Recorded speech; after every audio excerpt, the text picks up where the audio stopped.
வகையில் இந்த தேர்தல் திருடிக் கொள்வதற்கான வாய்ப்புகள் 100% இருக்குது. 2019 தேர்தலையே இது மாதிரியான 300க்கும் மேற்பட்ட தொகுதிகளில் இது மாதிரியான குற்றச்சாட்டுகள் வந்து வழக்கு நடந்துட்டு 2019 நடந்த தேர்தலில் இப்படி ஒரு குற்றச்சாட்டு இருந்து அந்த வழக்கு இன்னமும் நடந்துகிட்டு. ஆனா இன்னைக்கு வந்து அதை விட மிக முக்கியமான விஷயமா வந்து பிஜேபி RSS வந்து இந்த வன்முறைகளில் ஈடுபட்டு தேர்தலை திருடிக் கொள்வதற்கு மட்டும் கிடையாது, ஒரு வன்முறையை ஈடுபட்டு குஜராத் கலவரத்தை போல அதை விட பல மடங்கு வன்முறைகளில் ஈடுபட்டு தோல்வி அடைகிற பட்சத்தில் ஒரு ஆட்சி கொடுப்பு நடத்தி ஒரு எமர்ஜென்சியை அறிவிக்கும், அனைத்து ஃபண்டமெண்டல் ரைட்டையும் ரத்து பண்ணணும், அப்படிப்பட்ட ஒரு அபாயம் இருக்கிறது. கடந்த 10 ஆண்டுகளாக ஒவ்வொரு அரசாங்கத்தினுடைய உறுப்புகளிலும் RSS வலதுசாரி சிந்தனையாளர்கள் உள்ள நுழைக்கப்பட்டிருக்கிறார்கள். அரசு எந்திரத்துல இருக்கக்கூடிய அதனுடைய டாப் லேயர்ஸ், மேலடுக்கில் இருக்கக்கூடிய அதிகார வர்க்க பிரிவினர்கள் வந்து மொத்தமா வந்து வலதுசாரி சக்திகள் வந்து இருக்கிறாங்க. இவர்கள் வந்து மோடி அரசாங்கம் பதவி விட்டு கீழே இறங்குவதை அவர்கள் விரும்பவில்லை. அதிகாரிகளாக இருப்பவர்கள் விரும்பவில்லைன்னு சொல்றாங்க. அதிகாரிகளாக இருக்கக்கூடிய உயர் பொறுப்புகள் இருக்கக்கூடியவங்க மோடி பதவியை விட்டு கீழே இறங்குவதை விரும்பவில்லை. எலெக்ஷன்ல தோல்வி அடைந்தா கூட அந்த ஆட்சியை தக்க வைத்துக் கொள்வதற்கு, ஆட்சி கவிழ்ப்பு நடத்துவதற்கு மோடிக்கு துணையாக நிற்பாங்க அப்படின்றத இவர் சொல்றாரு. கல்கத்தா உயர்நீதிமன்றத்தில் சமீபத்தில் ஒருத்தர் நீதிபதி வந்து ரிட்டையர்ட் ஆனார், நீங்க பாத்திருப்பீங்க. அவர் பேர் வந்து சிட்டரஞ்சன் தாஸ் சொல்லி. அவர் வந்து பெரிய உபச்சார விழாவில் வந்து என்ன சொல்றாரு கேட்டீங்கன்னா, நான் வந்து சிறு வயதிலிருந்து RSS அமைப்புல செயல்படுற ஆளு. நீதிபதி பேசுறாரு. இந்த நீதிபதிகள் மாஜிஸ்ட்ரேட் இவங்கெல்லாம் சட்ட புத்தகத்தின்படி செயல்படுவதை காட்டிலும் ஒரு இந்து ராஷ்டிரத்தை அமைப்பதற்கு தாங்க என்னவெல்லாம் செய்யணும் அப்படின்றத வந்து பொறுப்பை உணர்ந்து செயல்பட்டு இருக்காங்க. தேர்தலை திருடிக் கொள்வதற்காக அல்லது அவர்கள் ஏற்படுகிற வன்முறையில் ஈடுபடுவதற்காக அதை வந்து இந்தியா நீதிமன்றம், உச்ச நீதிமன்றமோ உயர் நீதிமன்றங்களோ மோடி கண்டிப்பதை பற்றி கனவுல கூட நினைக்க மாட்டாங்க இந்திய நீதிமன்றங்கள். மனோஜ் பாண்டே எப்படிப்பட்டவர் அப்படின்னு கேட்டீங்கன்னா, மகாபாரதம் ராமாயணத்துல எப்படி போர் புரிந்தார்களோ, ராமன் இவங்கெல்லாம் போர் புரிந்தார்களோ, அந்த போர்க்கலையை கற்றுக்கொண்டு நான் ராணுவத்திலே அப்ளை பண்ணணும் அப்படின்னு பேசினவர் தான் மனோஜ் பாண்டே. அரசியல் பேசக்கூடாது, மக்கள் பிரச்சனைகளை பேசக்கூடாது, அதுதான் மரபு அப்படின்றதெல்லாம் மாறி நேரடியா ஒரு மதத்தினுடைய இதை வந்து அதுல போய் போர் புரிஞ்சாங்க. அதுல போர் புரிந்ததை கற்றுக்கொள்ளணும்னு சொல்லக்கூடிய ஒரு மோசமான ராணுவ தரைப்படை தளபதி தான் அவரை எக்ஸ்டெண்ட் பண்ணிக்கிறாங்க. இது வந்து 40 ஆண்டுகளா இந்திய வரலாற்றுல இல்லாத ஒரு விஷயம். இதெல்லாம் எதுக்கு அப்படின்னு கேட்டீங்கன்னா, ராணுவ ஆட்சி குறிப்பு நடத்துவதற்கு அப்படின்றத நம்ம சொல்ல வரோம். தேர்தல் நம்ம வந்து ஓட்டு போட்டாதான் ஒரு அரசாங்கம் அமைச்சு அது மூலமாக மூச்சு விடுவதற்கான அவகாசம் கிடைக்கும் அப்படின்னு சொன்னாங்க. ஆனா இப்ப இந்த நிலைமைகள் சொல்வது, IAS அதிகாரிகள், மூத்த IAS அதிகாரிகள் சொல்வது, மூச்சு விடுவதற்கான டைம் கிடையாது. எடுத்த இறுக்கி பிடிச்சு கொலை செய்யக்கூடிய அளவுக்கு இந்த வலதுசாரி கும்பல், RSS BJP காவி கார்பரேட் பாஸ் கும்பல் வந்து நிக்குது அப்படின்றதுதான் நிரூபிக்கப்படும். தோமஸ் ஜெபர்சன் அப்படின்னு சொல்றாரு, சுதந்திரம் பெற வேண்டும் என்று சொன்னால் ஒரு ரத்தம் சிந்தும் யுத்தத்தை நடத்த வேண்டும் என்று சொல்றாரு. அது மாதிரியான ஒரு யுத்தத்தை நடத்துவதன் மூலமாகத்தான் பாசிஸ்டுகளை வீழ்த்த முடியும்.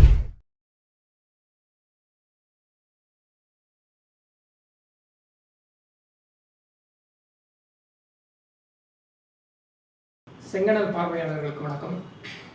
2024 நாடாளுமன்றத்திற்கான தேர்தல் இன்னையோட இறுதிக்கட்ட வாக்குப்பதிவு வந்து முடிவடைந்திருக்கு. இதோட தேர்தல் முடிவுகள் ஜூன் 4ஆம் தேதி வெளிவரப்போகுது. இந்த நிலைமையில் பல்வேறு அமைப்புகள் வந்து இந்த தேர்தல் முடிவுகளை பாஜக திருடிக் கொள்வதற்கான வாய்ப்புகள் உள்ளன அப்படின்னு வந்து குற்றம் சாட்டியிருக்காங்க. இந்த குற்றச்சாட்டு மட்டும் இல்லாமல் தொடர்ந்து வயன்ற இணையதளத்தில் மே 9ஆம் தேதியிலிருந்து இன்னைக்கு வரைக்கும் கிட்டத்தட்ட 4 பேர் வந்து பாஜகவை பற்றியும் இந்த தேர்தல் முடிவுகளை பற்றியும் தொடர்ந்து கட்டுரைகள் எழுதியிருக்காங்க.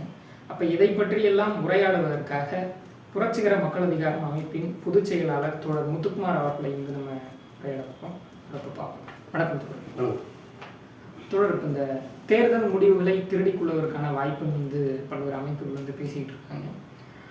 இது குறித்து நீங்கள் வந்து என்ன நினைக்கிறீங்க தோழர்? இது மட்டும் இல்லாமல் வயர்ன்ற இணையதளத்திலையும் தொடர்ந்து கட்டுரைகள் வந்து வெளிவந்துட்டு இருக்கு.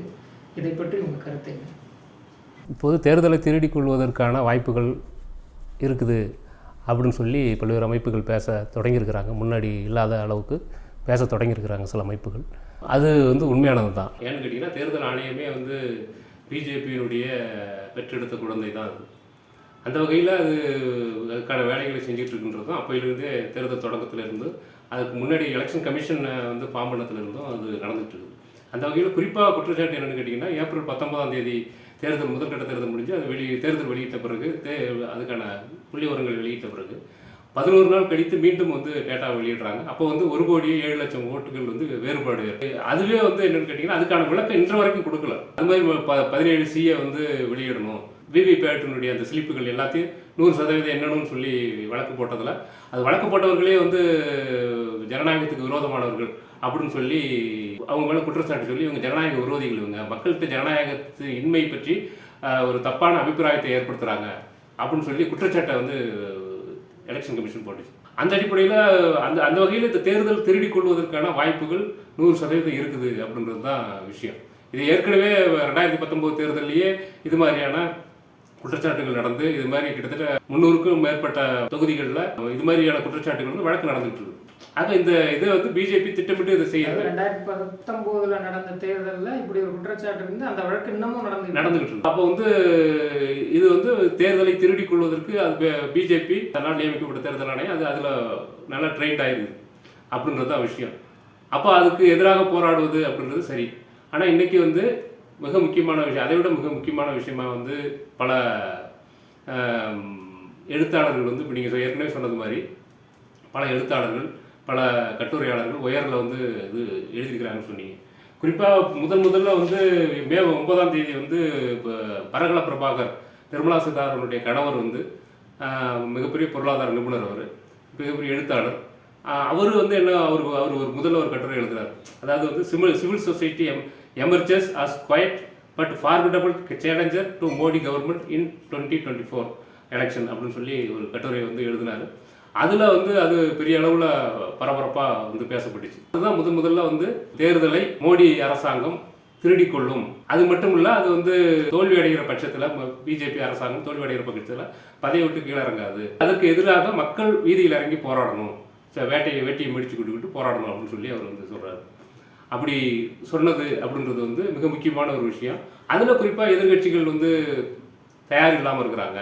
அந்த பிஜேபி பண்ணுகிற வன்முறைகளையும் தேர்தலை திருடிக் கொள்வதையும் அதை முறியடிப்பதற்கான நிலையில வந்து இந்த இந்தியா கூட்டணி கட்சிகள் எதிர்கட்சிகள் இல்லை அப்படின்றத சொல்லி அது ஒரு முக்கியமான விஷயமா விவாத பொருளாக மாறினுச்சு. அதை தொடர்ந்து வந்து ஜவஹர் சர்க்கார்னு சொல்லி அவர் கிட்டத்தட்ட 41 ஆண்டுகள் வந்து ஐஏஎஸ் பொறுப்பில் வகிச்சவர். 75லேருந்து 1975 ஐஏஎஸ் பதவிக்கு சேர்ந்து பல்வேறு மாநிலத்தினுடைய உயர் பொறுப்புகளையும் ஒன்றிய அரசுடைய உயர் பொறுப்புகளையும் இருந்தவர். அவர் ஒரு கட்டுரை எழுதியிருக்கிறார். அவர் குறிப்பாக இந்திய அரசினுடைய செயலாளராக இருந்தவர். அவர் என்ன எழுதியிருக்கிறாருன்னு கேட்டிங்கன்னா, Modi has too much to lose and much more to cover up by returning power at any cost. அதாவது மோடி தோல்வி அடைவதற்கு பல்வேறு காரணங்கள் இருக்கிறது. அதை விட மிக முக்கியமாக மோடி எந்த விலை கொடுத்தாலும் ஆட்சியை தக்க வைத்துக் கொள்வதற்கு தன்னுடைய தோல்வியை மறைப்பதற்கு அதை விட காரணங்கள் இருக்குது அப்படின்னு சொல்லி எழுதியிருக்கிறார். அதே நீங்கள் சொன்ன மாதிரி அதே மாதிரி அதுக்கு பிறகு வந்து இந்த டே ஆஃப்டர் ஜூன் 4 அப்படின்னு சொல்லி ஒரு கட்டுரையை வந்து அதே மாதிரி ஒரு மிகப்பெரிய ஒரு ஐஏஎஸ் அதிகாரியாக இருந்து 2010 ரிட்டையர் ஆன 35 ஆண்டுகள் ஐஏஎஸ்ஸாக இருந்த வந்து அவே சுக்லா அப்படின்னு சொல்லக்கூடிய ஒரு முன்னாள் ஐஏஎஸ் அதிகாரி அவர் ஒரு கட்டுரை வந்து எழுதிக்கிறார்.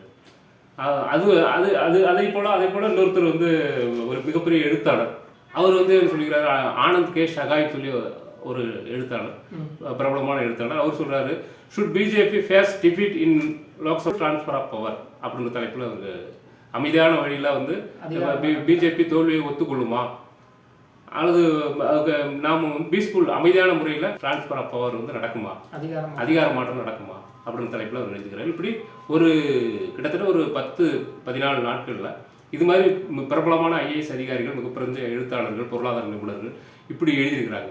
அதனுடைய சாராம்சமான விஷயம் என்னன்னு கேட்டிங்கன்னா, அமைதியான முறைகளில் அதிகார மாற்றம், ஆட்சி மாற்றம் நிகழ்வதற்கு வாய்ப்பு குறைவாக இருக்கிறது, வாய்ப்பு இல்லை அப்படின்னு சொல்லக்கூடிய கட்டுரைகள் தான் வந்து இவங்க சொல்ல வர்ற முக்கியமான விஷயங்களா இருக்கு. அதாவது தேர்தலை திருடிக் கொள்வதற்கான அது மட்டுமல்ல வாய்ப்புகள் இருக்கு அப்படின்னு சொல்வது மட்டும் அல்லாமல் அதிகார மாற்றமே அமைதியான முறையில் நடைபெறாது. ஆமா, அப்படின்றத இந்த எழுத்தாளர்கள் வந்து இந்த கட்டுரையாளர்கள் வந்து சொல்றாங்க. அப்போ இது மாதிரி விஷயங்களை நம்ம வந்து எப்படி பார்க்கறது, அதில் வந்து என்ன சொல்ல வர்றாங்க, அதில் என்ன குறிப்பாக வந்து என்ன சொல்ல வர்றாங்க அப்படின்னு கேட்டிங்கன்னா, ஏற்கனவே ஒரு ஜவஹர் சர்க்கார் என்ன சொல்கிறாரு அப்படின்னு கேட்டிங்கன்னா, ஏற்கனவே வந்து 2004 வாஜ்பாய் ஆட்சி காலத்தில் அவர் தோற்று போகிறாரு. அதில் வந்து அந்த எலெக்ஷனில் வந்து கிட்டத்தட்ட வந்து 145 காங்கிரஸ் வந்து வேட்பாளர்கள் ஜெயிக்கிறாங்க. அதை விட குறைவாக 7 வேட்பாளர்கள் வந்து பிஜேபிக்கு வந்து குறைவான சீட்டுகள் கிடைக்குது. அப்போ இப்படிப்பட்ட சூழ்நிலையில் 2 பேரும் ஒருத்தர் தங்கள் வேற கட்சிகள்லேருந்து, கூட்டணி கட்சிகள்லேருந்து, மற்ற கட்சிகள்லேருந்து ஆட்களை இழுத்துக்கொள்வது அப்படின்ற வேலையை செய்கிறாங்க. அது மாதிரி அது ஒரு டீசென்சியாக நடந்துச்சு. ஆனால் அது மாதிரி இன்னைக்கு நடக்கிறதுக்கான வாய்ப்பு இப்போ இல்லை.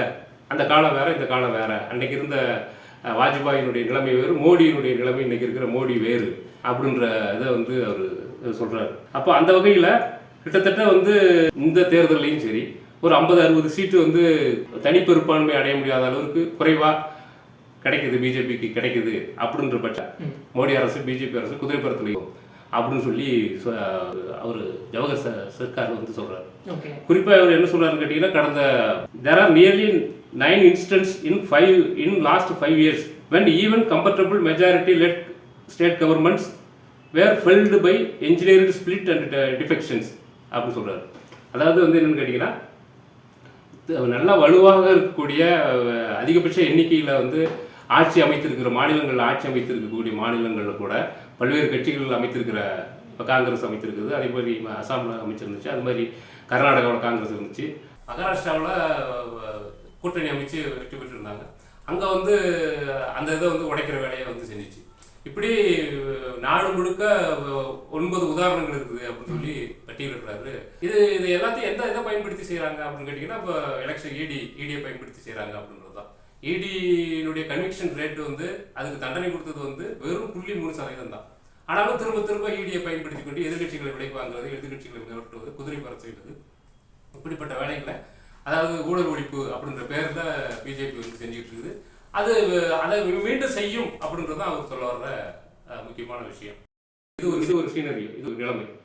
ஆனால் இன்னொரு நிலைமை பற்றி அவர் வந்து சொல்றாரு, ஜவஹர் சர்க்கார் சொல்றார். அவர் என்ன சொல்றாருன்னு கேட்டிங்கன்னா, what happens if by chance the India opposition alliance is substantially ahead of the ruling front so decisively that no president can reject its claim.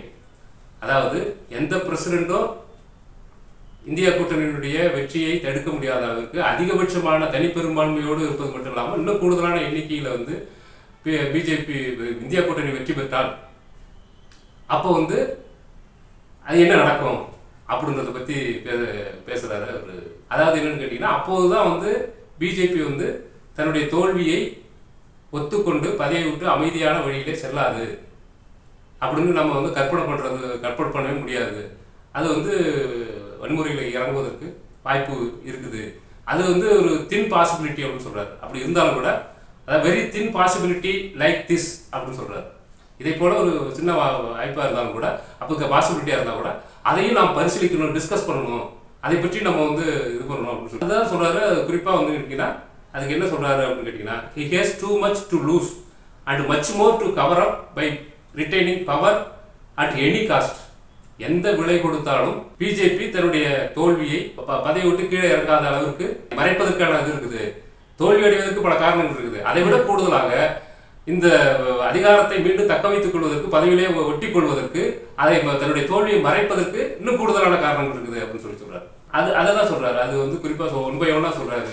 Donald Trump வந்து ஏற்கனவே 2020 வந்து தோல்வி அடைகிற பொழுது அவர் எப்படி வலதுசாரியா இருந்து அந்த வன்முறையை கட்டவிழ்த்து விட்டு அங்க வந்து கேப்டன் மாளிகையை வந்து முற்றுகையிட்டு மிகப்பெரிய கலவரத்தில் ஈடுபட்டாங்களோ, அதே போல சம்பவத்தை மோடி வந்து செய்வதற்கு வாய்ப்பு இருக்குது அப்படின்றத அவர் சொல்றாரு. அதே மாதிரி வலதுசாரி சக்திகள் இவங்கள்ட்ட இதை விட கூடுதலாக இருக்கிறாங்க அப்படின்றத வந்து அவர் சொல்றாரு. அவர் மேல் has more of this class with him waiting for his count whistle to bounce on the enemies of Bharat. அதாவது என்னன்னு கேட்டீங்கன்னா, பாரதத்தினுடைய எதிரிகள்னு அவங்க சொல்லிட்டு இருக்காங்க இல்லையா, பிஜேபி சொல்லிட்டு இருக்கலாம். அந்த எதிரிகள் மேல கடித்து குதறுவதற்கு தன்னுடைய எஜமானனுடைய விசிலுக்காக காத்திருக்கிறார்கள் மதவெறி அந்த சக்திகள், வலதுசாரி சக்திகள் அப்படின்னு சொல்லி சொல்றாரு. அவங்களுக்கு இருக்கிற மதவெறி வலதுசாரி அமைப்புகள், சக்திகள், பல்வேறு அமைப்புகள், அவங்க வச்சுக்கிற அமைப்புகள் வந்து அது செய்யும் அப்படின்னு சொல்லி சொல்றாரு.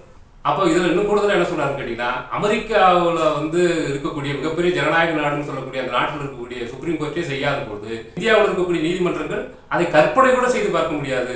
மோடியை தண்டிக்கும், இந்த வன்முறையில் ஈடுபடுவதற்காக, தேர்தலை திருடிக் கொள்வதற்காக, அல்லது அவர்கள் ஏற்படுகிற வன்முறையில் ஈடுபடுவதற்காக அதை வந்து இந்தியா நீதிமன்றம், உச்ச நீதிமன்றமோ உயர் நீதிமன்றங்களோ தண்டிப்பதை பற்றி அவங்க கனவுல கூட நினைக்க மாட்டாங்க இந்திய நீதிமன்றங்கள் அப்படின்னு சொல்றாரு. ஏன்னு கேட்டீங்கன்னா, நான் ட்ரம்ப் செஞ்சா வந்து அவங்க இன்னைக்கு தண்டிக்கல அமெரிக்க நீதிமன்றமே தண்டிக்காத போது இந்திய நீதிமன்றம் வந்து கனவுலே இதை செய்யாது அப்படின்னு சொல்றாரு. அப்போ எனக்கு ஒரு கேள்வி, அதாவது நீங்க இப்படி சொல்லும் போது இப்படி வந்து தேர்தலை திருடிக் கொள்வாங்க, இப்படி வந்து குதிரை பேரம் நடத்துவாங்க, இதெல்லாம் புரிஞ்சுக்க முடியுது. ஆனா இப்படி கலவரம் செய்வார்கள், இப்படி வந்து ஒரு கலவரத்தை கட்டவிழ்த்து விட்டு இப்படி ஜெயிச்சாலும் பதவி விலகாமல் செயல்படுவதற்கு அப்படி செயல்பட முடியுமா? இந்திய அரசுன்னு ஒன்று இருக்குது, அதுக்கு ஆட்சி முறைன்னு ஒன்று இருக்குது, நிர்வாகம் இப்போ தேர்தல் நடத்துவதற்குன்னு ஒரு அமைப்பு இருக்குது, நீதித்துறை இருக்குது, இராணுவம் இருக்குது, போலீஸ் துறை இருக்குது, இப்படி பல்வேறு அமைப்புகள் இருக்குது. யார் ஜெயித்தாலும் அப்போ யார் பதவியில் ஏற்கிறாங்களோ அவர்களுக்கு ஏற்ற வடிவில் தான் இந்த அரசமைப்பு வந்து இருக்கும். அப்போது அதிகாரத்தில் இருப்பவர்கள் சொல்வதை கேட்பது ஓகே, புரிஞ்சுக்க முடியும். அப்போ யார் ஜெயிக்கிறாங்களோ அவங்க போயிட்டு உட்கார போகிறாங்க, அவங்க சொல்வதை இவங்க வந்து கேட்க போகிறாங்க. இதுதானே கலவரம் நடந்தாலும் இது வந்து தடுக்க தானே போகுது. அப்போ இதை ஈஸியாக நம்மளால் தடுத்துட முடியுமே. அது வந்து இதுக்கு ஏற்கனவே பல்வேறு உதாரணங்கள் இருக்குதுன்னு சொல்லி அவரே சொல்கிறாரு.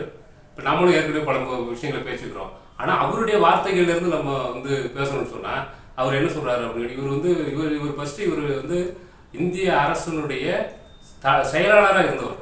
40 ஆண்டுகளுக்கு மேலாக ஐஏஎஸ் அதிகாரியாக இருந்தவர். அவர் நேரடி அதிகார மட்டத்தில் பிஜேபி ஆர்எஸ்எஸ் என்ன செய்யுதுன்றதை உணர்ந்தவர். அவர் என்ன சொல்றாருன்னு கேட்டீங்கன்னா, diehard religious rightist forces in India are capable of doing anything to ensure Modi is not dethroned அப்படின்றார். மோடி தன்னுடைய ஆட்சியை தக்க வைத்துக் கொள்வதற்காக, பதவி விட்டு இறங்காமல் இருப்பதற்காக மிக கொடிய வெறி பிடித்த சக்திகள் எந்த எல்லைக்கும் செல்வதற்கு தயாராக இருக்கிறாங்க. கேப்பபிள் ஆஃப் அப்படின்னு சொல்றாரு. அதாவது கேப்பபிள்னா அது அந்த அளவுக்கு தன்னுடைய வன்முறையை கட்டவிழ்த்து விட்டு அதை வந்து ஆட்சியை வந்து தக்க வைத்துக் கொள்வதற்கு, ஆட்சி கொழுப்பு நடத்துவதற்கு கேப்பபிள் ஆஃப் இருக்கிறாங்க, திறமையாக இருக்கிறாங்க, அந்த ஆற்றலோடு இருக்கிறாங்க அவர்கள் அப்படின்றது தான் ரொம்ப அவர் சொல்கிற விஷயம். கேப்பபிள் ஆஃப் டூயிங் எனிதிங் அப்படின்றது. அதை குறிப்பாக ஏற்கனவே அது உதாரணத்தோடு சொல்கிறாரு. எஸ்பெஷலி குஜராத்தில் நடந்ததை போல அரசே வேடிக்கை பார்த்து கொண்டு அதை வந்து மறைமுகமாக துணை நின்று அப்படி ஒரு சம்பவம் நடந்துச்சுன்னா எப்படியோ அது மாதிரியான ஒரு சம்பவம் நடக்கும் அப்படின்னு சொல்லி சொல்கிறார். Especially if the Gujarat 2002 line of covered state encouragement is followed along with brutally aggressive denial. ரொம்ப வெறுப்பாக அது வேடிக்கை பார்க்கக்கூடியதாக எந்த நடவடிக்கையும் அரசு அதிகாரிகள், போலீஸு, இராணுவம் இந்த தலையிடாமல் மிகப்பெரிய வன்முறைகளை இறங்குனதை போல அவர் சம்பவம் நடந்துருச்சுன்னு சொன்னால் அப்படின்னு சொல்றாரு. அதில் குறிப்பாக அதுக்கு முன்னாடி என்ன சொல்றாருன்னு கேட்டால் அதான் ரொம்ப முக்கியமானது. Creating right is child's place to them. அவர்களுக்கு வந்து வன்முறையை ஏற்படுத்துவது அப்படின்றது வந்து ஒரு சிறுபிள்ளைகளுடைய விளையாட்டை ஒரு பெரியவங்க வந்து விளையாட்டை எப்படி சர்வசாதாரணமாக விளையாண்டுட்டு போவாங்களோ அதை போல வந்து வன்முறையை ஏற்படுத்துவது என்பது அவர்களுக்கு வந்து கைவந்த கலை, ரொம்ப சர்வசாதாரணமாக செஞ்சுட்டு போவாங்க அப்படின்றது. அதுக்கு உதாரணமாக தான் வந்து குஜராத் கலவரத்தை வந்து சொல்றாரு. அது சொல்றாரு. அது மட்டும் இல்லாமல் குறிப்பாக இந்த வன்முறையில் ஈடுபடக்கூடிய பல்வேறு அமைப்புகள் அவங்க எல்லாருமே வந்து என்னன்னு கேட்டிங்கன்னா கும்பல் கலவரங்களில் ஈடுபடுறவங்க, கும்பல் கொலைகளில் கொலை செய்கிறவங்க, அது மாதிரி நபர்கள் வந்து என்ன சொல்கிறாங்கன்னு கேட்டிங்கன்னா அவர்கள் வந்து மிகப்பெரிய அளவில் வந்து இது மாதிரி வன்முறையில் ஈடுபட்டு அதன் மூலம் அதை வந்து இந்த அரசாங்கம் தண்டிக்காததன் காரணமாக தங்களை வந்து எதுவுமே செய்ய முடியாது அப்படின்னு சொல்லி ரொம்ப பெரிய வல்லமை படைத்தவர்களாக மாறி இருக்கிறாங்க. நம்மளை யாரும் எதுவும் ஒன்றும் கொடுக்க முடியாது என்ற அளவுக்கு அவங்க இருக்கிறாங்க அப்படின்றத வந்து அவர் சொல்றாரு. அவர் வார்த்தையில் சொல்றாரு. எப்படி கேட்டீங்கன்னா, vigilance and lynchers have enjoyed almost total immunity from proper prosecution for 10 years. அப்போ இப்படி வந்து 10 ஆண்டுகளாக அவர்கள் எதுவுமே அரசு எந்திரம் வந்து அந்த குற்றவாளிகளை தண்டிக்காதனுடைய விளைவாக தங்களை எதுவுமே செய்ய முடியாத அளவுக்கு மாறி இருக்கிறாங்க அப்படின்னு சொல்றாரு. அதே போல போலீஸ் வந்து அவர் சொல்றது, போலீஸ் வந்து என்றைக்குமே இல்லாத அளவிற்கு இந்த கடந்த 10 ஆண்டுகள்ல இந்த வன்முறை கும்பல்களோட கொலாபரேட் ஆகிருக்குது. ஒன்றிணைந்து வேலைகளை செய்யறாங்க, வன்முறையில் ஈடுபடுறாங்க. அவர்கள் செய்யற வன்முறைகளை இவர்கள் வேடிக்கை பார்க்கக்கூடியவர்களா இருக்கிறாங்க அப்படின்றத அவர் சொல்றாரு. அதே போல நீதிமன்றங்கள், குறிப்பா மேஜிஸ்ட்ரேட்ஸ், ஜட்ஜஸ், இவங்க எல்லாமே வந்து என்னன்னு கேட்டீங்கன்னா ஒரு இந்து ராஷ்டிரத்தை அமைக்கிறதுல இந்த நீதிபதிகள் சட்டத்தின்படி செயல்படுவது, சட்ட புத்தகத்தின்படி செயல்படுவதை காட்டிலும் ஒரு இந்து ராஷ்டிரத்தை அமைப்பதற்கு தாங்க என்னவெல்லாம் செய்யணும் அப்படின்றத வந்து பொறுப்பை உணர்ந்து செயல்பட்டு இருக்காங்க அப்படின்னு சொல்லி சொல்றாரு. அதோட பொருள் அப்படின்னா நீதிபதிகள் நீதித்துறையில் வந்து இந்த அதாவது ஆர்எஸ்எஸ் ஆட்களாக இருக்காங்க அப்படின்னு தானே புரிஞ்சுக்க முடியுது. இப்போ நம்ம இந்த தீர்ப்பை பார்த்துருப்போம். அதாவது தேர்தல் பத்திர நிதி மோசடி வந்து கேள்வி கேட்டது உச்சநீதிமன்றம் தானே. அப்போ இப்படி உச்சநீதிமன்றத்தில் இப்படி ஒரு நிலையும் இருக்கு. நீங்கள் இப்படி சொல்லும் போது இப்படி ஒரு கேள்வி இயல்பாக வருது இல்லைங்களா? நீதித்துறையில் இந்து ராஷ்டிரம் அமைக்கக்கூடிய மனநிலைமையில் தான் இருப்பாங்க, அவங்க அரசமைப்பு சட்டத்தை வந்து மதிக்க மாட்டாங்க அப்படின்னா அதே நீதித்துறையில் இப்படி ஒரு நிலைப்பாடு இருக்கே. இதே நீதித்துறையில் அரிதிலும் அரிதாக ஏதோ மாதிரி ஒரு வழக்குகளை தலையிடுறாங்க, இது மாதிரி தீர்ப்புகள் வருது. ஆனால் பாபர் மசூதி தீர்ப்பாக இருக்கட்டும், அப்புறம் குஜராத் இனப்படுகொலை குற்றவாளிகள் தண்டிக்கப்படாமல் இருக்கிறது, அதற்காக சாட்சி சொன்ன சஞ்சய் பட்டு போன்ற உயர் அதிகாரிகள் வந்து சிறையில் இருக்கிறது, இதெல்லாம் இது சம்பந்தமான தீர்ப்புகள், பல தீர்ப்புகளை வந்து ஆர்எஸ்எஸ் பிஜேபி ஆட்களாக இருந்து கொண்டு அவர்கள் செய்கிறாங்கன்றது பல பல்வேறு தீர்ப்புகள் இருக்குது. பல்வேறு நீதிபதிகள்லாம் பார்த்தீங்கன்னா கல்கத்தா உயர்நீதிமன்றத்தில் சமீபத்தில் ஒருத்தர் நீதிபதி வந்து ரிட்டையர்ட் ஆனார், நீங்களாம் பார்த்துருப்பீங்க. அவர் பேர் வந்து சிட்டரஞ்சன் தாஸ்ன்னு சொல்லி. அவர் வந்து தன்னுடைய அந்த பிரிவு உபச்சார விழாவில் வந்து என்ன சொல்றாருன்னு கேட்டீங்கன்னா, நான் வந்து ஆர்எஸ்எஸ் காரன், நான் சிறு வயதிலிருந்து ஆர்எஸ்எஸ் அமைப்பில் செயல்படுற ஆளு அப்படின்னு சொல்லி தனக்கு பெருமையா அதை வந்து அந்த பிரிவு உபச்சார விழாவிலே சொல்றாரு. நீதிபதி பேசுறாரு. அது மாதிரி அதுக்கு கொஞ்சம் ஒரு மாசத்துக்கு முன்னாடி வந்து இன்னொன்று அவர் சொல்லும் போதே கூட நான் வந்து ஆர்எஸ்எஸ்ல இருந்தேன், அதே மாதிரி திரும்பவும் ஆர்எஸ்எஸ்க்கு போவேன், செயல்படுவேன், ஆர்எஸ்எஸ்க்கு என்ன தேவையோ அதை செய்வேன் அப்படின்னு சொல்லி அவர் சொல்றாரு. அது மாதிரி வந்து அதுக்கு ஒரு மாசத்துக்கு முன்னாடி தேர்தல் தொடங்குற காலகட்டத்தில் வந்து அபிஜித் கங்கோபாத்யாயா அப்படின்னு சொல்லி அவர் வந்து அவரும் கல்கத்தா உயர்நீதிமன்றத்தினுடைய நீதிபதி, அவர் வந்து வேலையை ரிசைன் பண்ணிட்டு பிஜேபியில் சேர்ந்தார். அவருக்கு இந்த எலெக்ஷன்ல கூட எம்பியா நிற்கிறார். அவன் இப்படி நிறைய விஷயங்களை வந்து சொல்ல முடியும். பல மாவட்ட நீதிபதிகள் வந்து இப்போ குஜராத்தில் வந்து சுமீர் வினோத் சந்திரா வியாஸ் அப்படின்னு சொல்லி ஒரு மாவட்ட பிடிஜே நீதிபதி, அவர் என்ன சொல்றாருன்னு கேட்டிங்கன்னா, அவர் ஒரு ஜட்ஜ்மெண்ட் கொடுக்குறாரு. பசு மாடுகளை ஏற்றிட்டு போனதுக்காக அந்த விவசாயிகளை வந்து குற்றவாளிகள்னு சொல்லி அறிவிச்சு அவங்களுக்கு தண்டனை கொடுக்குறாரு அவர். அப்படி தண்டனை கொடுக்கும்போது அவர் என்ன சொல்றாருன்னு கேட்டிங்கன்னா, பசுவை பாதுகாத்தாதான் நாட்டை பாதுகாக்க முடியும், நாட்டில் எல்லா பிரச்சனைகளையும் தீர்க்க முடியும் அப்படின்னு சொல்லி ஜட்ஜ்மெண்ட் கொடுக்குறாரு ஒரு நீதிபதி மாவட்ட பிடிஜே மாவட்ட தலைமை நீதிபதி. அவர் அப்படி சொல்றாரு. இது மாதிரி நம்ம நிறைய இப்போ ஜிஆர் சுவாமிநாதன் சொல்றாரு, எச்சிலையில படுத்து உருள்றது அது வந்து இந்து மத பண்பாடு, ஆர்டிகல் 25 படி அது தவறு கிடையாது அப்படின்னு சொல்றாரு. ஏற்கனவே சுப்ரீம் கோர்ட்லேயே எச்சிலையில படுத்து உருளக்கூடாது, அது வந்து அதனால மூட நம்பிக்கை அது அப்படின்னு சொல்லி சுப்ரீம் கோர்ட்டே அதை வந்து கண்டிச்சிருக்குது, அப்படி அங்கே தடை செய்யப்பட்டிருக்கு. ஆனா அதையே மீறி இவர் வந்து தீர்ப்பு வழங்குறாரு. இது மாதிரி பல நீதிபதிகள், விக்டோரியா கௌரின்னு ஒரு அம்மா இருக்கிறாங்க, அவங்களாம் பிஜேபியினுடைய மகளிர் அணியா இருந்தவங்க.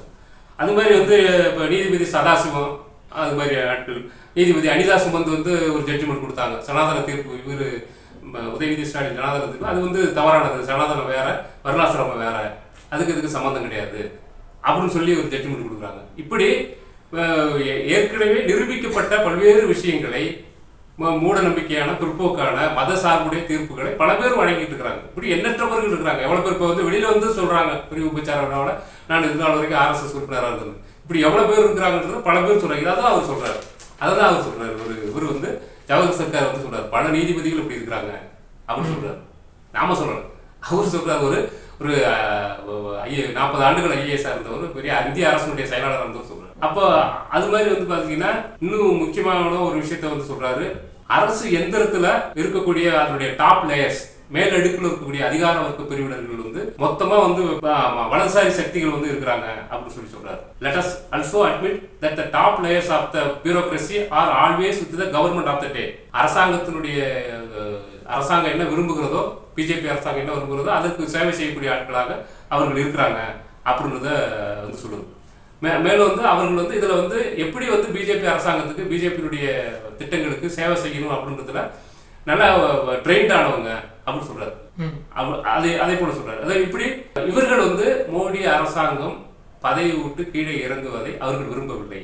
அந்த அதிகார வர்க்கம் இருப்பவர்கள் விரும்பவில்லைன்னு சொல்றாங்க. அதிகார வர்க்கம், அந்த அதிகாரிகளா இருக்கக்கூடிய உயர் பொறுப்புகள் இருக்கக்கூடியவங்க, மேலடுக்குல இருக்கக்கூடியவங்க மோடி பதவியை விட்டு கீழே இறங்குவதை விரும்பவில்லை. அவர்கள் தோத்து போனாலும் தேர்தலில் வந்து எலெக்ஷன்ல தோல்வி அடைஞ்சா கூட அந்த ஆட்சியை தக்க வைத்துக் கொள்வதற்கு, ஆட்சி கவிழ்ப்பு நடத்துவதற்கு மோடிக்கு துணையாக நிற்பாங்க அப்படின்றத இவர் சொல்றாரு. அதாவது உயர்மட்ட அதிகாரிகளே வந்து ஆட்சி கவிழ்ப்பு நடந்தாலோ அல்லது இந்த தேர்தலில் இவங்க தோற்றாலோ அதை ஏற்றுக்கொள்ளாமல் அதற்கு எதிராக போராடுவாங்கன்றீங்க. ஆமா, அதுக்காக போராடுவாங்கன்றாரு. ஏன் அப்படி சொல்றாரு அப்படின்னு கேட்டீங்கன்னா, இந்த அதிகார வர்க்கத்தினுடைய நலன், அவர்களுடைய இருப்பு, அவங்களுடைய வாழ்வே இந்த மோடி அரசாங்கத்துக்கு சேவை செய்யறதுக்கு தான் இருக்குது. அவங்களுடைய வாழ்வே அதுக்கு கேள்விக்குறியாயிடும். மோடி ஆட்சி தூக்கி எறியப்பட்டால் அவர்களுடைய வாழ்வே கேள்விக்குறியாயிடும் அப்படின்னு சொல்றாரு ஜவஹர் சர்க்கார் சொல்றாரு. அப்போ அந்த அடிப்படையில் கணிசமான பேர் வந்து இந்த பிஜேபி அரசாங்கம் மீண்டும் இருக்க வேண்டும், தோத்து போனாலும் அதுக்கு ஆட்சி கவிழ்ப்பு நடத்துவதற்கு துணையாக இவர் இருப்பார்கள் அப்படின்னு சொல்லி இவர் சொல்றாரு. அதே போல சோல்ஜர்ஸ், ராணுவ வீரர்கள் வந்து கணிசமான பேர் பிஜேபியுடைய போலி தேச வெறி உண்டாக்கப்பட்டு அதில் கணிசமான ஜோல்சஸ் வந்து அந்த கருத்துக்கு ஆட்பட்டிருக்கிறாங்க அப்படின்றது. நம்ம ஏற்கனவே வந்து நம்ம பல இதில் வந்து மாற்றங்களை கொண்டு வந்திருக்கிறாங்க. இப்போ இவர் சொல்றாரு ராணுவ வீரர்கள் பல பேர் அதுக்கு ஆட்பட்டுருக்கிறாங்கன்னு சொல்றாரு. ஆனால் இப்போ முக்கியமானது என்னன்னு கேட்டிங்கன்னா, மோடி அரசாங்கம் வந்து ராணுவத்திலே முப்படைகளும் தனித்தனியாக சந்தித்துக் கொள்ளக்கூடாது இந்த நிலையை மாற்றி, அந்த மரபை மாற்றி இவங்க வந்து ஒவ்வொருத்தர் வந்து சந்தித்துக் கொள்ளலாம்னு சொல்லி, அது மட்டும் இல்லாமல் அவங்க மூன்றையும் ஒருங்கிணைச்சு முப்படைகளின் தலைமை தகுதி அப்படின்ற ஒரு பதவியை 2019 அந்த தேர்தலுக்கு முன்னாடி உருவாக்குனார் மோடி. பிபின் ராவத். ஆமா, பிபின் ராவத்தை போட்டு அதை உருவாக்குனாரு. அதுக்கு பிறகு இப்போ போன ஆண்டுல வந்து பாத்தீங்கன்னா சிடிஎஸ்ன்ற ஒரு அதையும் மேலும் வந்து ஒருங்கிணைக்கிறது மாதிரி பல்வேறு அமைப்புகளை, சட்டங்களை அப்படிலாம் நம்ம விஷயங்கள் இருக்குது. அப்போ அதனுடைய தொடர், அதாவது தனித்தனியாக இருக்கக்கூடாது, மொத்தமாக ராணுவத்தை தன்னுடைய ஒரே உத்தரவில், மோடி உத்தரவில் போட்டால் செய்யக்கூடிய அளவுக்கு ஒரு கூம்பு வடிவ அதிகாரத்தை வந்து ராணுவத்தில் வந்து விளைவிக்கிறாரு. அது அக்னிபாத் திட்டத்தில் இருந்தும் சரி, சைனிக் பள்ளிகளை தொடங்குறதுக்கு வந்து மத்திய அரசு வந்து RSS அமைப்புகளுக்கு பர்மிஷன் கொடுத்துருக்குது. இப்படி ராணுவத்தை முழுக்க காவிமயமாக்கி இருக்குது அப்படின்றது தான் விஷயம். ராணுவத்தில் இருக்கக்கூடிய பல்வேறு இப்போ இப்போ இப்போ விஷயம் என்னன்னு கேட்டிங்கன்னா, அதனுடைய ராணுவ தரைப்படை தளபதியாக இருந்த அவர் வந்து அவருடைய இது ரிட்டையர்மெண்ட் வந்து இந்த மாதத்தோட முடியுது, இந்த மே மாதத்தோட முடியுது. ஆனால் ஒரு மாதம் வந்து எக்ஸ்டெண்ட் பண்ணிக்கிறாங்க, அவருக்கு வந்து பதவி எக்ஸ்டெண்ட் பண்ணிக்கிறாங்க. இது வந்து 40 ஆண்டுகளாக இந்திய வரலாற்றில் இல்லாத ஒரு விஷயம். இந்தியா வரலாற்றில் இல்லாத ஒரு விஷயத்த ராணுவத்தில் இது பண்ணிக்கிறாங்க. இவர் எப்படிப்பட்டவர்? இந்த ஒரு மாதம் பதவி நீட்டிப்பு செய்யப்பட்டிருக்கிற அவர் பேர் வந்து மனோஜ் பாண்டே. அந்த மனோஜ் பாண்டே என்ன சொல்றாரு? மனோஜ் பாண்டே எப்படிப்பட்டவர் அப்படின்னு கேட்டீங்கன்னா, அவர் ஏற்கனவே வந்து என்ன சொல்லிக்கிறாரு சமீபத்தில், மகாபாரதம் ராமாயணத்தில் எப்படி போர் புரிந்தார்களோ, ராமன் இவங்கெல்லாம் போர் புரிந்தார்களோ, அந்த போர்க்கலையை கற்றுக்கொண்டு நான் ராணுவத்திலே அப்ளை பண்ணணும் அப்படின்னு பேசினவர் தான் மனோஜ் பாண்டே. ஆமா, இப்படி அரசியல் பேசக்கூடாது, மக்கள் பிரச்சனைகளை பேசக்கூடாது, அதுதான் மரபு அப்படின்றதெல்லாம் மாறி நேரடியாக ஒரு மதத்தினுடைய இதை வந்து அதில் போய் போர் புரிஞ்சாங்க, அதில் போர் புரிஞ்சதை கற்றுக்கொள்ளணும்னு சொல்லக்கூடிய ஒரு மோசமான இராணுவ தரைப்படை தளபதி தான் அவரை எக்ஸ்டெண்ட் பண்ணிக்கிறாங்க. இப்படி இதெல்லாம் எதுக்கு அப்படின்னு கேட்டிங்கன்னா, அது பெரிய அளவில் ஒரு இராணுவத்தை வந்து இராணுவ ஆட்சி குறிப்பு நடத்துவதற்கு அப்படின்றத நம்ம சொல்ல வர விஷயம். அவர் வந்து கணிசமாக மாறி இருக்கிறாங்க அப்படின்றத ஜவஹர் சித்தார் சொல்றாரு. அது மாதிரி இப்படி இவர் இப்படி சொல்றாரு. அப்போ இப்படி சொல்லுகிற பொழுது, அப்போ இதெல்லாம் வச்சு பார்க்கிற பொழுது மிகப்பெரிய அளவில் சங்பரிவார அமைப்புகள் அவங்க வந்து இந்த வேலைகளை செய்வாங்க, கலவரத்தில் இறங்குறதுக்கான வாய்ப்பு இருக்குது அப்படின்றது தான் நாம புரிஞ்சு கொள்ளக்கூடிய விஷயமா இருக்குது. அவர் மேலும் என்ன சொல்றாருன்னு கேட்டீங்கன்னா, இப்படிப்பட்ட பிரச்சனைகள் வருகிற பொழுது இது நம்ம வந்து அவர் என்ன கருத்து சொல்றாருன்னா, நம்ம வந்து ப்ரேயர் பண்ணுவோம், இது அமைதியாக நடக்கணும்னு சொல்லி நம்மளாம் வேண்டிக்கலாம், கடவுளை வேண்டிக்கலாம். ஆனால் இது இப்படியே நடக்குமான்றது சொல்ல முடியாது. வேற வகையிலையும் இப்போ இந்த அமைப்புகள்லாம் இப்படிப்பட்ட இவர் ஏற்கனவே சொன்ன மாதிரி வன்முறை அமைப்புகள்லாம் அவங்க வச்சுக்கிறாங்க. அது ஒரு நாள் கலவரத்தில் இறங்குறதுக்கு வாய்ப்பு இருக்குன்றது தான் அவர் சாரம்சமாக சொல்ல வர விஷயம். அரசு எந்திரத்தில் காவிமயமாக்கப்பட்டிருக்குது. வலதுசாரி சக்திகள் வந்து மிகப்பெரிய அளவில் இருக்கிறாங்க, அதிகார வர்க்கத்தில் இருக்கிறாங்க, நீதிபதிகள் இருக்கிறாங்க, இராணுவத்தில் இருக்கிறாங்க, அப்படி இருக்கிறாங்க அப்படின்றது தான் அவர் சொல்ல வர விஷயம். அப்போ அவர் அது மட்டும் கிடையாது, அதே நேரத்தில் வந்து அவர் என்ன சொல்றாரு, முக்கியமான விஷயத்த ஒன்று சொல்றாரு. அது என்னன்னு கேட்டிங்கன்னா, அதாவது இப்போ அமெரிக்காவுடைய 3வது குடியரசுத் தலைவர், அவர் பேர் வந்து பிரசிடென்ட் தோமஸ் ஜெஃபர்சன் அப்படின்னு சொல்றாரு. அவருடைய கொட்டேஷனை வந்து எடுத்து சொல்றாரு. அது என்னன்னு கேட்டீங்கன்னா, the tree of liberty must be refreshed from time to time with the blood of patriots and tyrants அப்படின்னு சொல்றாரு. அதாவது வந்து சுதந்திர மரம் என்பது தேசபக்தர்களுடைய ரத்தத்தாலும் கொடுங்கோல் ஆட்சியாளர்களுடைய ரத்தத்தாலும் சுத்தம் செய்யப்படுகிறது, புத்துணர்வு கழுவப்படுகிறது அப்படின்னு சொல்றாரு. அப்போ அதனுடைய அர்த்தம் என்ன? அவர் சுதந்திரம் பெற வேண்டும் என்று சொன்னால் ஒரு ரத்தம் சிந்தும் யுத்தத்தை நடத்த வேண்டும் என்று சொல்றாரு. அவர் சொல்றதை ஒரு கோட் பண்ணி சொல்றாரு. அப்படி அவர் சொல்றது என்னுடைய மூளையில உதித்து கொண்டே இருக்கிறது அப்படின்னு சொல்றாரு. இப்படி ஒரு பக்கம் இருக்கும்போது இப்படி சுதந்திரத்தை பற்றி ரத்தம் சிந்தி தான் வரணும் அப்படின்னு அவர் சொன்னதையும் நினைவுக்கு வருது அப்படின்றாரு. அப்போ நாம அதுலேருந்து என்ன முடிவுக்கு வரணும் அப்படின்னு கேட்டிங்கன்னா, அவர் ஜெஃபர்சன் சொல்றது தான் சுதந்திரம் என்பது ஒரு ரத்தம் சிந்தும் யுத்தத்தின் மூலமாக தான் செய்ய முடியும் அப்படின்றது தான் நம்ம எடுத்துக்கிட்ட விஷயம். இப்போ இன்னைக்கு வந்து பிஜேபி RSS வந்து இந்த வன்முறைகளில் ஈடுபட்டு தேர்தலை திருடிக் கொள்வதற்கு மட்டும் கிடையாது, ஒரு வன்முறையில் ஈடுபட்டு ஒரு குஜராத் கலவரத்தை போல அதை விட பல மடங்கு வன்முறைகளில் ஈடுபட்டு ஒரு ஆட்சி கவிழ்ப்பு நடத்தி, தோல்வி அடைகிற பட்சத்தில் ஒரு ஆட்சி கவிழ்ப்பு நடத்தி ஒரு எமர்ஜென்சியை அறிவிக்கும், அனைத்து ஃபண்டமெண்டல் ரைட்டையும் ரத்து பண்ணணும் அப்படின்றத நம்ம ஏற்கனவே தொடர்ச்சியாக பேசிட்டு வரோம்.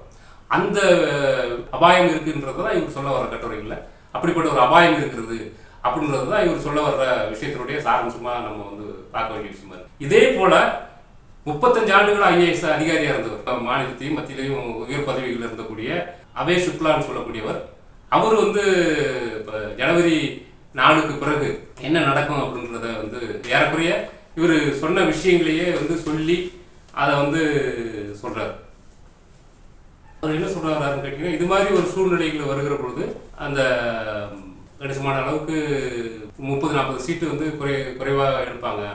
அது வந்து தனி பெரும்பான்மை அமைப்பதற்கு அந்த உதாரணத்துக்கு ஒரு 200 சீட்டு பிஜேபி எடுக்கிறாங்க அப்படின்னு சொன்னா 250 சீட்டு இப்படி எடுக்கிறாங்க அப்படின்னு சொன்னா ஒரு 30-40 சீட்டு வந்து ஷார்டேஜ் ஆகுது. அதை வந்து இந்தியா கூட்டணி வந்து அந்த என்டிஏ கூட்டணி அவங்க கூட இருக்கிற இந்தியா கூட்டணி எடுக்கிறாங்கன்னு சொன்னா அது வந்து ஜனாதிபதி திரௌபதி முர்முனுடைய விருப்பத்தை பொறுத்தது தான்.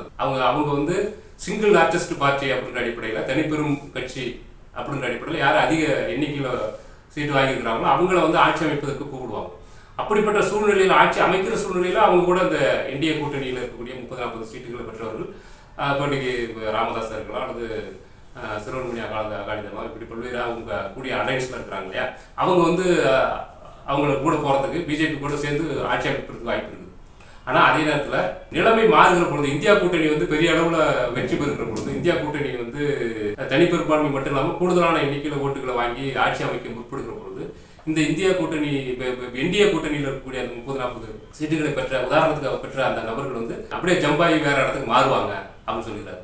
ஏன்னு கேட்டீங்கன்னா இவங்க ஒரு சந்தர்ப்பவாத கூட்டணி. இது இந்திய கூட்டணியில் இருக்கக்கூடிய இப்போ பாமக அவர்கிட்ட அல்லது மற்ற சிறுவன்மை அகாலிதளம் இப்படி பல்வேறு அமைப்புகள் வந்து ஒரு சந்தர்ப்பவாத கூட்டணி தான் தவிர மோடி பாஜக மாதிரி ஒரு சித்தாந்த கூட்டணி கிடையாது அது அப்படின்றார்.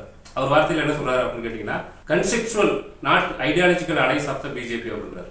இதை பற்றி ஏற்கனவே கரண் தாப்பர் சொல்லிக்கிறாரு. அது மாதிரியான ஒரு சூழ்நிலை வரும்பொழுது இவங்க வந்து ஜம்பாகி இந்தியா கூட்டணி கூட வந்து போறதுக்கு வாய்ப்பு இருக்குது. ஏன்னா தங்களுடைய வாழ்க்கையே வந்து கெடுத்துருவாங்க பிஜேபி. ஏற்கனவே பல்வேறு விடை கொடுத்து வாங்கப்பட்டது, அப்புறம் அதனுடைய அச்சுறுத்தல் எல்லாம் இந்தியா கூட்டணியில் இருக்கக்கூடிய பல்வேறு கட்சிகளுக்கு தெரியும்.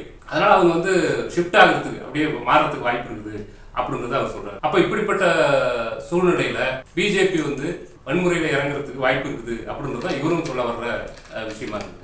அதுக்கு அவர் வந்து அப்படிப்பட்ட சூழ்நிலையில வந்து எந்த எல்லைக்கும் அது போகும் அப்படின்றது தான் அவர் சொல்ல வர்ற விஷயம். அதாவது என்ன சொல்றாருன்னு கேட்டீங்கன்னா, it is something we all should be discussing and worrying about, because this movement will put to the test every single institution, convention and laws we have so painstakingly created over the years. நாம் இதுகாரும் இவ்வளவு ஆண்டுகளாக கட்டி காத்த அந்த அரசியல் சாசன மரபு, சட்டங்கள், இது மாதிரியான விஷயங்களை போராடி பெற்ற அந்த உருவாக்கின அந்த அமைப்புகளை எல்லாம் நெருக்கடியில் தள்ளிடும் பிஜேபி, கேள்விக்குறியாக மாத்திடும் பிஜேபி அப்படின்னு சொல்றாரு. இப்படிப்பட்ட சூழ்நிலையில் ஏன் அப்படி சொல்றாரு அப்படின்னு அச்சப்படுறாரு அப்படின்னு கேட்டீங்கன்னா, அதுக்கு கீழே வந்து அவர் சொல்றாரு, Modi has been in power continuously for last 22 years. 22 ஆண்டுகளா அவர் வந்து பிஜேபி மோடி வந்து ஆட்சி அதிகாரத்தில் இருக்கிறார். குஜராத்ல முதலமைச்சர் இப்பயும் சரி, அப்படி தொடர்ச்சியா வந்து அவர் வந்து அதிகாரத்திலே இருக்கிறார். மாநில அதிகாரம், அதுக்கு பிறகு 2014 பிறகு மத்திய அதிகாரம், ஒரு பிரதமர்ன்ற அந்த அதிகாரம். அதுக்கு முன்னாடி இருந்து 8 வயசுல இருந்து அவர் RSS இருந்தவர்ன்றது நாமெல்லாம் சொல்ற விஷயம். இப்படி வந்து அவர் நீண்ட காலமா இருந்தவர், அதிகாரத்தில் இருந்தவர். ஸோ அவர் வந்து இது மாதிரி வேலைகளை செய்வாரு, அது அந்த அதிகாரத்தை விட்டு கொடுக்க மாட்டார் அப்படின்றார். அவர் வந்து பதவி விட்டு, அது வந்து எந்த ஒளிவு மறைவும் கிடையாது, அதுல அவர் வந்து விட்டு கொடுக்க மாட்டார் அப்படின்றது தான் அவர் சொல்ல வர விஷயம். அது எலெக்ஷனா இருக்கட்டும், எலெக்ஷன் நடக்கலாம், அந்த அதிகாரத்துல இருந்து இறங்க மாட்டார் அவர் அப்படின்றது தான் அவரை விட ஒரு கூடுதலாக சொல்ல வர்ற விஷயமா இருக்கு. ஏன்னு கேட்டீங்கன்னா, இவர் வந்து தன்னைத்தானே கடவுள்னு சொல்லிக்கிறாரு அப்படின்றாரு. தன்னைத்தானே கடவுளுடைய அவதாரம் அப்படின்னு சொல்லிக்கிறாரு. அதுக்கு மேலாக அவர் வந்து இழப்பதற்கு பல்வேறு வகையில் அவருடைய இருந்தாலும் கூட அவர் அச்சப்படுவதற்கும் நிறைய விஷயங்கள் இருக்குது. மோடி வந்து பதவி விட்டு கீழே இருக்குன்னா தான் வந்து பின்னாடி பெரிய அளவில் நமக்கு பாதகம் இருக்குது அப்படின்னு சொல்லி அச்சப்படுவதற்கும் நிறைய விஷயங்கள் இருக்குது அப்படின்றார். More over he has much to lose and fear இப் ஹி ஹேஸ் டு ரீலிங்கிஷ் பவர். அதிகாரத்தை விட்டு கொடுத்தோம்னு சொன்னா மிகப்பெரிய ஒரு அச்சம் வந்து, பயம் வந்து இருக்குது, பயப்படுறதுக்கான வாய்ப்புகள் இருக்குது அப்படின்றத அவர் சொல்றாரு. ஏன்னு கேட்டீங்கன்னா, அவர் அந்த அளவுக்கு அட்ராசிட்டி செஞ்சு வச்சுக்கிறாரு. கடந்த ஆட்சி காலங்களில் அத்துமீறல்கள், அட்ராசிட்டி, இது வந்து நிறைய வந்து செஞ்சு பல்வேறு எதிரிகளை உருவாக்கி இருக்கிறார் மோடி. அப்போ எதிரிகள் அந்த எதிரிகள் சும்மா இருக்க மாட்டாங்க அப்படின்றார். அது குறிப்பா வந்து அவர் எடுத்த நடவடிக்கைகளா இருக்கும். his imperious decisions will be called into question and investigated. அவர் செஞ்ச கொடூரமான முடிவுகள், பல்வேறு முடிவுகளை வந்து அவர் சொல்றாரு. அதாவது என்ன, Rafale, demonetisation, PM care funds, electoral bonds, Pegasus, Panama papers, Pandora papers, இப்படி பல்வேறு ஊழல் முறைகேடுகள் சம்பந்தமான பல்வேறு சர்வதேச அமைப்புகள்லாம் வெளியிட்ட அந்த ஆவணங்கள், இது மாதிரி விஷயங்கள் எல்லாமே வந்து இருக்குது அப்படின்றார். ஹிண்டன்பர்க் அறிக்கை, அப்புறம் வந்து தன்னுடைய அம்பானிக்கும் அதானிக்கும் தன்னுடைய வேண்டப்பட்ட நண்பர்களுக்கு, குஜராத்தி முதலாளிகளுக்கு, அந்த முதலாளிகளுக்கு கான்ட்ராக்ட் கொடுத்தது, துறைமுகத்தை கொடுத்தது, விமானத்தை கொடுத்தது, மைன்ஸ் சுரங்கத்தை கொடுத்தது, ரயில்வேஸை கொடுத்தது, இப்படிப்பட்ட விஷயங்கள் எல்லாமே வந்து வெளியில வரும். ஆக இதெல்லாம் தோண்டி எதிர்கட்சிகள் ஆட்சிக்கு வந்துச்சுன்னா இதை தோண்டி துருவி தன்னுடைய வாழ்க்கையே கேள்விக்குறியாயிடும் அப்படின்ற அச்சம் அவருக்கு இருக்குது அப்படின்றார். அது என்ன சொல்றாரு அப்படின்னு கேட்டீங்கன்னா, அப்போ அவர் செஞ்ச கொலைகள், அவரால் ஏற்படுத்தப்பட்ட சம்பவங்கள், கொலைகள், இதனால பாதிக்கப்பட்டவர்கள் அவர்கள் பிணங்களாக இருந்து கேள்வி கேட்பாங்க அப்படின்றது தான் சொல்ல வர்றது. குறிப்பாக அதை ஒரு உதாரணங்களோட சொல்றாரு. அதாவது குஜராத் வன்முறை, 2002 நடந்த குஜராத் வன்முறை, 2021 நடந்த வடகிழக்கு மாநிலங்கள் நடந்த கலவரம், அது மாதிரி ஜட்ஜி லோயாவுடைய மரணம், சொராபுதீன் என்கவுண்டர், கௌசர்பியினுடைய என்கவுண்டர், இது மணிப்பூர் கலவரம், அப்புறம் சஞ்சீவ் பட்டுனுடைய கைது, சிறை, இது மாதிரி பல்வேறு மனித உரிமை ஆர்வலர்கள், செயல்பாட்டாளர்களை வந்து கைது செய்து பலரை கைது செய்து வச்சிருந்தாங்க. அதை பற்றியான விஷயங்கள், இது மாதிரியான விஷயங்கள் எல்லாமே எழுந்து அந்த பிணங்கள் கேள்வி கேட்கும் என்பதை போல கேட்கின்ற அடிப்படையில் அவர் சொல்றாரு. இதை கண்டு இவர் வந்து அச்சப்படுவது அப்படின்றது தான் அந்த விஷயத்துல அவர் சொல்ல வர்ற விஷயமா இருக்கு. ஆக இது மட்டும் இல்லாம இவங்களோட பவர்ஃபுல் அலைன்ஸ் வச்சுக்கிறாரு அப்படின்றார். அதிகார வர்க்கத்தோட ஒரு நெருங்கிய கூட்டணி வைத்திருக்கிறார் அப்படின்னு சொல்றாரு. He will not however be without powerful allies who have been in his accompanies in his megalomaniac excesses அப்படின்னு சொல்றாரு. அதாவது தங்களுடைய அதிகார வர்க்கத்தோட ஒரு பவர்ஃபுல்லான கூட்டணி இல்லாம அவரால் இருக்க மாட்டார் அவரு அப்படின்றார். அதிகார வர்க்கத்தோட ஒரு நெருங்கிய கூட்டணி வச்சிருக்கிறாரு, அது இல்லாம அவரால் இருக்க முடியாது அப்படின்றார். அதாவது அதிகார வர்க்கம், போலீஸ், டிஃபென்ஸ் போர்சஸ், பாதுகாப்பு ராணுவம், அப்புறம் institutions like election commission, reserve bank of India, banks, SEBI and other regulatory bodies, even the judiciary அப்படின்றார். ஜுடிஷியரி கூடயும் வந்து அவர் நெருக்கமான உறவு வச்சுக்கிட்டு தன்னுடைய கட்டுப்பாட்டில் வச்சுக்கிறாரு அப்படின்றது தான் அவர் வந்து சொல்றாரு. குறிப்பாக இன்னொன்று சொல்றாரு, just about every arcane of government has in the last 10 years been infiltrated by right-wing sympathizers. கடந்த 10 ஆண்டுகளாக ஒவ்வொரு அரசாங்கத்தினுடைய உறுப்புகளிலும் இந்த வலதுசாரி சிந்தனையாளர்கள், RSS வலதுசாரி சிந்தனையாளர்கள் உள்ள நுழைக்கப்பட்டிருக்கிறார்கள் அப்படின்னு சொல்றாரு. அப்ப இவங்க இது எல்லாமே இந்த அதிகார வர்க்கம் அவர்களுக்கு சப்போர்ட்டா இருக்கும், மோடிக்கு சப்போர்ட்டா இருக்குன்றதுதான் சொல்றாரு. மோடி பேர் கட்டும் பதவி விட்டு கீழே இறங்காம பார்த்துக் கொள்வதற்கு இந்த அதிகார வர்க்கம் அவருக்கு துணையாக நிற்கும் அப்படின்னு சொல்லி சொல்றாரு. அப்ப அந்த வகையில் அவர் என்ன சொல்றாருன்னு கேட்டீங்கன்னா, 1977 எப்படி இந்திரா காந்தி வந்து பதவி விட்டு கீழே இறங்கினாங்களோ, 75 எமர்ஜென்சி அறிவிக்கப்படுது. அதுக்கு பிறகு உலக தெளிவு அளவில் அவருக்கு நெருக்கடி, அமெரிக்கா போன்ற நாடுகளிலிருந்து நெருக்கடி கொடுக்கப்படுது. இந்தியாவிலேயும் அதிகார வர்க்கம் வந்து நெருக்கடி கொடுக்கப்படுது. அதன் காரணமாக அவர் வாபஸ் வாங்குறாங்க. அதுக்கு பிறகு தேர்தல் நடக்குது. அந்த தேர்தலில் அவர் தோத்து போறாங்க, இந்திரா காந்தி தோத்து போறாங்க. அது அப்போ 77 பதவி விட்டு கீழே இறங்குறாங்க. அதே போல மோடி பதவி விட்டு கீழே இறங்க மாட்டாரு அப்படின்றாரு. அது என்ன சொல்றாரு அப்படின்னு கேட்டீங்கன்னா, there will be no repeat of 1977 when Indira Gandhi handed over power peacefully. அமைதியா அவங்க வந்து அதிகாரத்தை கைமாற்றி கொடுத்ததுக்கு போல மோடி கொடுக்க மாட்டார் அப்படின்னு சொல்றாரு. இப்படி அதுக்கு வந்து அவர் காரணமா சொல்றது என்னன்னு கேட்டீங்கன்னா, மிக முக்கியமானது அவர் காரணமா சொல்றது ஏன் வந்து மோடி பதவி விட்டு இறங்க மாட்டாரு அப்படின்னு சொல்றாரு பாருங்க. அது வந்து our institution and system of check and balances have been thoroughly eroded over the last decades. கடந்த 10 ஆண்டுகள்ல செக் அண்ட் பேலன்ஸ் சொல்லக்கூடிய இந்த இவர்களுடைய தவறுகளை தட்டி கேட்கிற எந்த அரசு எந்திரமும் எல்லாமே வந்து அழிக்கப்பட்டிருக்கிறது. அறிக்கப்பட்டதை போல அழிக்கப்பட்டிருக்கிறது அப்படின்னு சொல்றாரு. And independent media no longer exist. இனிமேல் ஒரு சுதந்திரமான ஒரு மீடியாவே, ஊடகமே கிடையாது.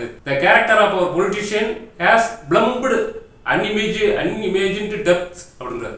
அதாவது நம்மளுடைய அரசியல்வாதிகள் வந்து மிக மிக கற்பனையே செய்ய முடியாத அளவுக்கு தரந்தாழ்ந்து போயிட்டார்கள் அப்படின்னு சொல்லி சொல்றாரு. அது மட்டும் இல்லாத சமூகத்தினுடைய சமூக நல்லிணக்கம் வந்து கிழிந்து தொங்குது அப்படின்றாரு. இப்படி அந்த வகையில எப்படி வந்து ட்ரம்ப் ஜனவரி 6 எப்படி வந்து பதவி விட்டு கீழே இறங்காம வன்முறையில் ஈடுபட்டாங்களோ அது மாதிரி ஒரு வன்முறை நடப்பதை நாம வந்து நடக்காதுன்னு சொல்ல முடியாது, அது நடக்கிறதுக்கான வாய்ப்பு இருக்குது அப்படின்றத சொல்றாரு. இவருமே அத்தகைய வன்முறை நடக்கும் சொல்றாரு. ஆமா, இவரும் அத்தகைய வன்முறை நடக்குன்றாரு. இதுல இன்னொரு மிக முக்கியமான விஷயம், அப்ப இப்படிப்பட்ட சூழ்நிலையில ஒரு மோடி வன்முறையில இறங்குகிற சூழ்நிலையில அதை வந்து தடுக்கக்கூடிய விஷயங்கள் வந்து யார் கையில இருக்குது அப்படின்னு கேட்டீங்கன்னா பிரசிடண்ட் கையிலையும் சுப்ரீம் கோர்ட் கையிலையும் இருக்குது. ஆனா சுப்ரீம் கோர்ட்டும் பிரசிடண்டும் ஜனாதிபதி திரௌபதி முர்மு இந்த வேலையை செய்வாங்கன்னு எனக்கு நம்பிக்கையே கிடையாது அப்படின்றாங்க. ஆக இப்படி வந்து ஒரு மிகப்பெரிய அளவுல இந்த IAS அதிகாரிகளாக இருந்தக்கூடிய இந்த ஜவஹர் சர்க்காரும் இந்த அவை சுக்லாவும் அது சொல்லியிருக்கிறாங்க. அப்ப இவர்கள் 35 ஆண்டுகளா 45 ஆண்டுகளா அது மிகப்பெரிய உயர் பதவிகள் இருந்தவங்க, நெருக்கமான பெரிய உயர் பதவிகள் இருந்தவங்க, அவங்க இந்த இதை சொல்லுகிற பொழுது அதே மாதிரி இன்னொரு எழுத்தாளரும் சொல்றாரு. அப்ப இப்ப இதை வந்து இது மூலமா நம்ம என்ன சொல்ல வரோம்னு கேட்டீங்கன்னா, தேர்தல் மூலமாக ஆட்சி அதிகாரத்தை வந்து தேர்தல் மூலமா பாசிசத்தை வீழ்த்திட முடியும் அப்படின்னு பேசிட்டு வர்றாங்க இல்லையா. அது நாம ஏற்கனவே சொல்லிட்டு இருக்கோம், தேர்தல் மூலமாக பாசிசத்தை வீழ்த்த முடியாது அப்படின்னு சொல்லி. ஆனா பல பேரும் தேர்தலை புறக்கணித்து இருந்தவர்கள்லாம் கூட என்ன பண்ணாங்க அப்படின்னு கேட்டீங்கன்னா, தேர்தலில் வந்து நம்ம ஓட்டு போடணும், இனிமேட்டுக்கு மோடி ஆட்சிக்கு வந்துட்டாருன்னா இனிமேட்டுக்கு தேர்தலே நடக்காது, அதனால வந்து இது கடைசி தேர்தல், இது தேர்தல் நம்ம வந்து ஓட்டு போட்டாதான் ஒரு அரசாங்கம் அமைச்சு அது மூலமாக மூச்சு விடுவதற்கான அவகாசம் கிடைக்கும், அதை பயன்படுத்தி இது பண்ணலாம் அப்படின்னு சொன்னாங்க. ஆனா இப்ப இந்த நிலைமைகள் சொல்வது, இந்த IAS அதிகாரிகள், மூத்த IAS அதிகாரிகள் சொல்வது, அதுல உயர் பொறுப்புல இருந்தவர்கள் சொல்வது என்னன்னு கேட்டீங்கன்னா, மூச்சு விடுவதற்கான டைம் கிடையாது அப்படின்னு சொல்லி கழுத்தை இறுக்கி பிடிச்சு கொலை செய்யக்கூடிய அளவுக்கு இந்த வலதுசாரி கும்பல், RSS BJP கார்பரேட் பாஸ் கும்பல் வந்து நிக்குது அப்படின்றது தான் யதார்த்தமான விஷயமா இருக்கு. அப்போ இதுல இருந்து நம்ம அந்த அனுபவங்கள் இருந்து இவர்கள் சொல்லுகிற விஷயங்கள் இருந்து நாம் ஏற்கனவே சொன்னது மீண்டும் மீண்டும் சரியானது அப்படின்றது நிரூபிக்கப்படுது. ஆக இதற்கு தகுந்தவாறு நாம் செயல்படணும், இதுக்கு தகுந்தவாறு இப்ப இது மாதிரி வன்முறையில் இவர்கள் ஈடுபடுகிறார்கள் அப்படின்றது வந்து ஏதோ நம்மளுடைய நிலைப்பாடு சரியா போயிடுச்சு அப்படின்னு நம்ம குதூகலிக்கிறதுக்கு ஒண்ணும் கிடையாது. இது மிகப்பெரிய ஒரு பாசிச நிலைமை. மக்களுடைய அனைத்து உரிமைகளும் ரத்து செய்யப்பட்டு மக்கள் கொத்து கொத்தாக கொலை செய்யப்பட்டு போகக்கூடிய ஒரு பேர் அபாயம் வந்து நம்ம முன்னாடி வந்துட்டு இருக்கு. எல்லா உரிமைகளும் பறிக்கப்பட்டு எதிர்கட்சிகள்லாம் தடை செய்யப்பட்டு கம்யூனிஸ்டுகள்லாம் ஈவிரக்க முறையில் கொலை செய்யப்படுகின்ற, ஏற்கனவே ஹிட்லர் செய்ததை போல அப்படிப்பட்ட ஒரு பேர் ஆபத்து நடக்குவதற்கான நெருங்கி வந்துகிட்டு இருக்குது. இதற்கு எதிராக நாம் எல்லோரும் வந்து ஒன்று திரண்டு ஜனநாயக சக்திகள், அமைப்புகள், தேர்தலில் பங்கெடுத்த இயக்கங்கள், புறக்கணித்த அமைப்புகள், இப்படி எல்லா அமைப்புகளும் ஜனநாயக சக்திகளும் ஒன்றுபட்டு இந்த பாசிச கும்பலை இதை போல இவர் எப்படி பரகல பிரபாகர் சொன்னாரோ, வேட்டியை மடித்து கட்டி கொண்டு களத்தில் இறங்கி மக்கள் போராட வேண்டும் என்று சொன்னாரோ, அப்படி வந்து போராடுவதன் மூலமாகத்தான் ஜவஹர் சர்க்கார் சொல்றாரு இல்லையா, அது ஒரு ரத்தம் சிந்துங்கின்ற ஒரு யுத்தத்தின் மூலமாகத்தான் அதை செய்ய முடியும்னு சொல்லி ஒரு அமெரிக்காவுடைய 3ஆம் ஜனாதிபதி சொன்னார். அது மாதிரியான ஒரு யுத்தத்தை நடத்துவதன் மூலமாகத்தான் பாசிஸ்டுகளை வீழ்த்த முடியும். அதற்கு அனைத்து ஜனநாயக சக்திகளும் தெருவில் இறங்கி போராட வேண்டும். அந்த வகையில கொள்கைகளோடும் கோட்பாடுகளோடும் நாம் உயர்த்தி பிடித்து அவர்களை முறியடிப்பதற்கு களத்தில் இறங்க வேண்டும் அப்படின்றதான் நாம் சொல்ல வர விஷயமா. ஓகே தோழர், இதுவரைக்கும் நீங்கள் சொன்னதிலிருந்து அதாவது தேர்தலை திருடிக்கொள்ளும் அப்படின்றது இப்பொழுது விவாத பொருளாக மாறி இருக்கு. ஆனால் அது உண்மைதான். ஆனால் அதை விட மிக முக்கியமானதாக அது ஏற்படுத்த போகிற கலவரம் அப்படின்றது ஒன்று இருக்குது. ஒருவேளை தோற்றால் அது என்ன மாதிரியான நிலைமைகளை உருவாக்கப் போகுது அப்படின்னு நீங்கள் சொல்லும் போதும் அல்லது அந்த கட்டுரையாளர்கள் வந்து எழுதியிருக்கும் போதும் அது உண்மையில் அது ஒரு அச்சமூட்டக்கூடியதாக இருக்கிறது. ஒரு அரசு நிறுவனமே ஒரு பக்கத்திலிருந்து இதற்கு ஆதரவை தெரிவித்து இப்படி ஒரு நடவடிக்கையில் ஈடுபடும் அப்படின்னு சொல்லும் போது இதோட பரிணாமம் வந்து மிகப்பெரிய அளவில் வந்து இருக்குது. அப்போ இதை உண்மையில் இந்த ஜனநாயக சக்திகளும் சரி மக்களும் சரி இதை உணர்ந்து இதை எதிர்கொள்ள வேண்டிய ஒரு மிக முக்கியமான இக்கட்டான கட்டத்தில் வந்து நம்ம இருக்கோம். இப்போ இதை மக்களும் சரி, பார்த்து கொண்டிருக்க மக்களும் சரி, ஜனநாயக இயக்கங்கள் அமைப்புகளும் சரி இதை பரிசீலிப்பார்கள் அப்படின்னு நம்ம உண்மையில் நம்புகிறோம். ஏனென்றால் அவர்களுக்கும் இத்தகைய பாசிசத்தை வீழ்த்துவதில் உண்மையான அக்கறை இருப்பதாக நாம் கருதுகிறோம். அந்த வகையில் இதை பரிசீலிப்பாங்கன்னு நம்ம நம்புகிறோம். நன்றி தோழர்.